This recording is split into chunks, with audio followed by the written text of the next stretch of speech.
Oke, baik. Assalamualaikum warahmatullahi wabarakatuh. Baik teman-teman semuanya, seperti yang kita ketahui bahwasannya wawasan Nusantara itu adalah sebuah cara pandang dan sikap bangsa Indonesia terhadap diri dan juga bentuk geografis berdasarkan Pancasila dan Undang-Undang Dasar 1945 dengan mengutamakan kesatuan wilayah dan menghargai kebinekaan untuk mencapai tujuan nasional. Nah, dengan mempelajari wawasan Nusantara, maka kita akan tumbuh jiwa nasionalisme pada setiap warga Indonesia. Nah, pada hari ini kita akan membahas mengenai wawasan Nusantara secara lebih mendalam, tapi sebelum itu perkenankan saya untuk memperkenalkan diri terlebih dahulu serta teman-teman kelompok saya.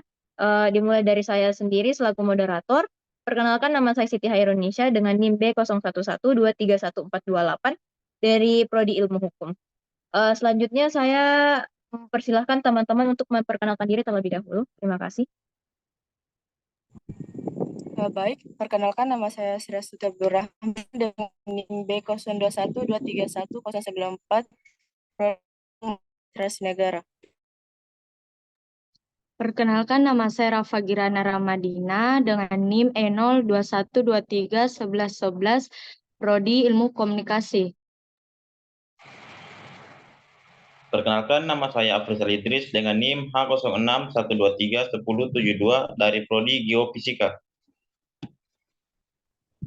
Perkenalkan, nama saya Nurul Kalbi Pratiwi dengan NIM K0112311295 dari Prodi Kesehatan Masyarakat.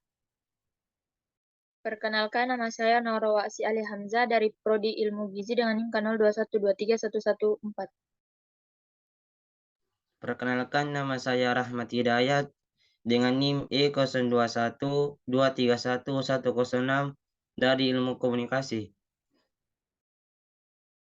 Baik, itulah perkenalan diri dari teman-teman kelompok saya. Tanpa perlu berlama-lama lagi, maka kita akan memasuki materi yang pertama, yaitu konsep dasar pada wawasan Nusantara, serta dilanjutkan dengan pengertian secara umum menurut para ahli. Untuk pemateri pertama dipersilahkan. Terima kasih. Baik, pertama-tama kita akan membahas tentang konsep dasar wawasan Nusantara. Jadi, istilah wawasan Nusantara berasal dari 3 kata dalam bahasa Jawa, yaitu wawas, nusa, dan juga antara. Apabila diartikan satu persatu, berarti wawasan berarti pandangan, tinjauan, penglihatan, sedangkan nusa berarti pulau atau kesatuan kepulauan. Sedangkan kata antara berarti di antara 2 benua dan 2 samudra. Jadi dari arti ketiga kata tersebut dapat disimpulkan bahwasanya wawasan Nusantara adalah cara pandang terhadap kepulauan yang berada di antara 2 benua dan 2 samudra. Wawasan Nusantara juga merupakan cara pandang dan sikap bangsa Indonesia terhadap diri atau bentuk geografis. Berdasarkan Pancasila dan Undang-Undang Dasar 1945 dengan mengutamakan kesatuan wilayah dan menghargai kebinekaan untuk mencapai tujuan nasional. Dengan mempelajari wawasan Nusantara, maka akan timbul jiwa nasionalisme pada setiap warga negara. Adapun pengertian secara umum dan juga menurut para ahli. Secara umum, wawasan Nusantara adalah cara pandang suatu bangsa tentang diri dan lingkungan yang dijabarkan dari dasar falsafat sejarah bangsa itu sesuai dengan posisi dan kondisi geografi negaranya untuk mencapai tujuan atau cita-cita nasionalisme. Sedangkan menurut para ahli, salah satunya yaitu adalah Prof. Dr. Wan Usman, seorang dosen UI, ia berpendapat bahwasanya wawasan Nusantara adalah cara pandang bangsa Indonesia mengenai diri dan tanah airnya sebagai negara kepulauan dengan semua aspek kehidupan yang beragam.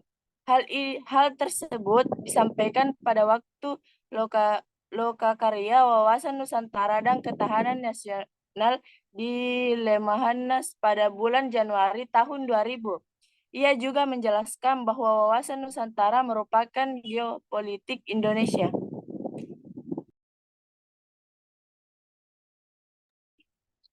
Oke, baik, saya akan menjelaskan fungsi WANUS. Yang pertama, wawasan pertahanan dan keamanan nasional. Mengarah pada pandangan geopolitik negara Indonesia, pandangan tersebut mencakup tanah air serta segenap wilayah negara kesatuan Republik Indonesia. Yang kedua, wawasan kewilayahan Indonesia, termasuk pemahaman mengenai batas wilayah Indonesia agar terhindar dari potensi sengketa dengan negara lain. Yang ketiga, wawasan pembangunan dengan beberapa unsur di dalamnya seperti sosial politik, kesatuan politik, pertahanan serta keamanan negara, ekonomi, dan sosial ekonomi. Yang keempat, konsep ketahanan nasional. Konsep ketahanan nasional yang memegang peranan penting dalam perencanaan pembangunan kewilayahan serta pertahanan keamanan nasional. Baik, kita masuk ke materi asas-asas wawasan Nusantara. Asas-asas wawasan Nusantara itu terdiri dari 5 asas. Yang pertama, asas solidaritas. Yang kedua, asas kejujuran. Yang ketiga, asas kesamaan tujuan. Keempat, asas keadilan. Dan terakhir, asas kerjasama. Yang pertama, asas solidaritas. Solidaritas adalah perasaan emosional dan moral yang terbentuk pada hubungan antar individu atau kelompok berdasarkan rasa saling percaya, kesamaan tujuan dan cita-cita, adanya kesetiakawanan, dan rasa sepenanggungan. Kedua, asas kejujuran. Kejujuran dalam berpikir serta bertindak menjadi suatu asas wawasan Nusantara yang sangat penting. Berani berpikir dan bertindak hanya yang sesuai dengan fakta serta kenyataan wajib dilakukan demi tercapai kemajuan. Yang ketiga, asas kesamaan tujuan. Mempunyai tujuan serta kepentingan yang sama sebagai contoh di masa kemerdekaan saat semua rakyat Indonesia melakukan berjuang bersama-sama mengusir para penjajah. Yang keempat, asas keadilan. Seluruh elemen masyarakat mempunyai hak yang sama dalam mendapatkan keadilan dan mewujudkan tujuan serta cita-cita nasional yang tidak boleh merugikan pihak tertentu maupun mengutamakan kepentingan kelompok atau golongan sendiri. Hal ini berlaku dengan segala aspek kehidupan bernegara, baik keadilan secara hukum, ekonomi, politik, serta sosial. Dan terakhir, asas kerjasama. Dengan adanya kesadaran pada tujuan serta kepentingan yang sama akan menciptakan kerjasama antar elemen masyarakat. Kerjasama serta koordinasi tersebut dapat dilaksanakan atas dasar kesetaraan agar terciptanya efektivitas dalam mencapai tujuan bersama. Selanjutnya yaitu tujuan dari wawasan Nusantara. Yang pertama itu menjaga keutuhan wilayah, di mana salah satu tujuan utama wawasan Nusantara yaitu memelihara dan menjaga keutuhan wilayah Indonesia yang terdiri dari berbagai pulau, suku, dan budaya. Terus yang kedua itu membangun identitas nasional, yang dimana memperkuat rasa nasionalisme dan identitas sebagai bangsa Indonesia dengan menghargai keberagaman budaya, bahasa, dan adat istiadat. Selanjutnya yang ketiga itu mengelola sumber daya alam secara berkelanjutan, yang dimana menetapkan strategi untuk pengelolaan sumber daya alam yang berwawasan lingkungan agar dapat mendukung keberlanjutan ekonomi dan lingkungan. Nah, terus yang keempat yaitu meningkatkan kesejahteraan rakyat, yang dimana mengarahkan pembangunan nasional untuk meningkatkan kesejahteraan masyarakat secara merata tanpa meninggalkan daerah-daerah tertentu. Terus yang kelima itu mempromosikan perdamaian dan stabilitas, yang dimana itu menyokong perdamaian dan stabilitas di kawasan Asia Tenggara dan dunia dengan membangun hubungan baik antar bangsa dan berpartisipasi dalam kerjasama internasional. Terus yang keenam itu mengintegrasikan pembangunan maritim. Nah, di mana itu memandang laut sebagai aset penting dan mengarahkan upaya pembangunan maritim untuk memperkuat ekonomi dan keamanan nasional. Selanjutnya yang ketujuh itu menjaga keberlanjutan lingkungan, yang dimana menetapkan kebijakan yang mendukung pelestarian lingkungan dan keberlanjutan ekosistem untuk generasi masa depan. Yang kedelapan itu ada membangun membangun kemandirian dan kedaulatan, yang mana mendorong pengembangan industri, teknologi, dan keamanan nasional untuk mencapai kemandirian dan kedaulatan. Yang kesembilan itu meningkatkan kesejahteraan maritim, yang dimana memanfaatkan potensi maritim Indonesia untuk meningkatkan kesejahteraan masyarakat pesisir dan pulau-pulau kecil.